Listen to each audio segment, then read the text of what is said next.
ଆଶ୍ଚର୍ଯ୍ୟ ହେଇଯାଉଛ। ଅଧିକା ସବୁ କିଛି ଆମ ପାଇଁ ସ୍ମୃତି ଭାବେ ଦେଇଛି ତ ଯୋଉ ରାସ୍ତାରେ ମୁଁ ତମ ଘରକୁ ଯାଉଥିଲି ସେଇଟା ମୋ ପାଇଁ ହଜିନା ଅଧିକା ଭାବେ ଯାଇଛି।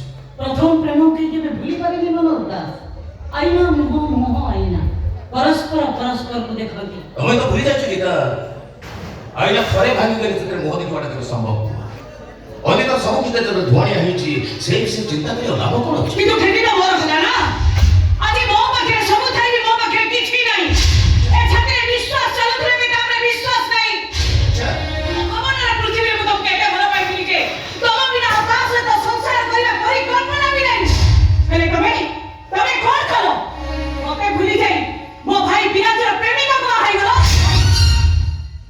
ଆରେ କଣ କହୁଛ ତମେ? ତମର ବିରାଜ ବାବୁ? ହଁ ବିରାଜ ମୋ ସାନ ଭାଇ। ତା ପ୍ରେମିକା ତାନିଆ ବର୍ତ୍ତମାନ ତମ ସ୍ତ୍ରୀ। ନାଇଁ ଗୀତା ତମେ ଯାହା ଶୁଣିଛ ମିଛ ଶୁଣିଛ। ତାହେଲେ ସତର କଣ ତୁ ମତେ କହ।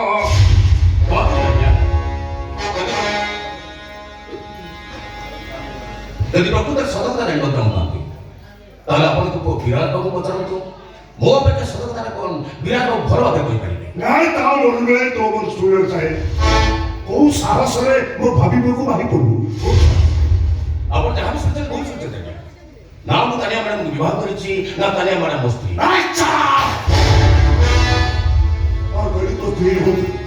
ତୁ ଭାବ ଜାଣିଛୁ ମିଛ ଶୁଣିଲେ ମୋ ପ୍ରେସର ପୁରା ଅଟୋମେଟିକ ହାଇ ହେଇଯାଏ। ମୋ ମୁଣ୍ଡର ଫେନ୍ ଗୁଡାକ ଅନକଣ୍ଟ୍ରୋଲ ହେଇଯାଇଛି। ନିଜ ଉପରେ ନିୟନ୍ତ୍ରଣ କିଛି କରିବା ପୂର୍ବରୁ ସତ କହିବା ପାଇଁ ଚେଷ୍ଟା କର। ମତେ ବିଶ୍ୱାସ କରନ୍ତୁ ଆଜ୍ଞା ମତେ ବିଶ୍ୱାସ କରନ୍ତୁ ଯାହା ବି ସତ କହୁଛି ନା ମୁଁ ତାନିଆ ମ୍ୟାଡାମ ବିବାହ କରିଛି ନା ତାନିଆ ମ୍ୟାଡାମ ମୋ ସ୍ତ୍ରୀ। ସତ କହୁଛୁ ବିଶ୍ୱାସ କରନ୍ତୁ ଆଜ୍ଞା।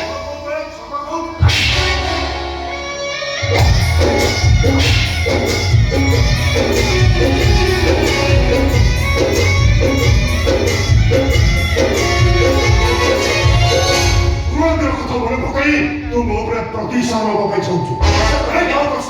ସତ କହୁଛୁ ମତେ ବିଶ୍ୱାସ କରନ୍ତୁ ବାରମ୍ବାର କହିଲେ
ମନ୍ଦିର ଭିତରର ଦେବୀ ସୀତା ବାବି ଦେବୀ ଥିଲେ।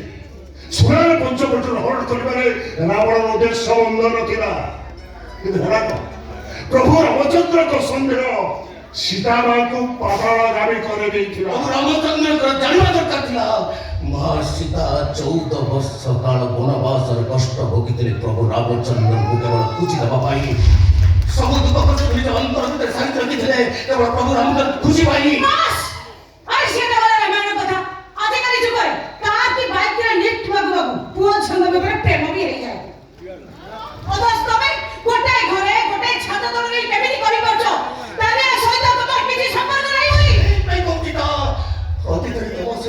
সম্পর্কের এতে কেবি পাপ নথিলা মনে পড়িতা গোটাଏ ଘରେ ଗୋଟାଏ କ୍ଷଣରେ ଅନେକ ଥର ପାଇ ମଧ୍ୟ ତମ ଶରୀରଟାକୁ ମୁଁ ସ୍ପର୍ଶ କରୁନଥିଲି କାହିଁକି ନା ମନ ଯୋଉଠି ପବିତ୍ର ଅଛି ଯୋଉଠି ଅନ୍ତରାତ୍ମା ପବିତ୍ର ଅଛି ସେଠି ପାପ କେବେ ସ୍ପର୍ଶ କରିନଥାଏ। ଅବଫୁଲ ବିଚାର ବିରାଜ କରିବ କାହିଁକି ତା ପ୍ରେମିକା କିନ୍ତୁ କାଳିଆକୁ ବହୁ ଭାବରେ ବହୁତ ଗ୍ରହଣ କରିପାରିବି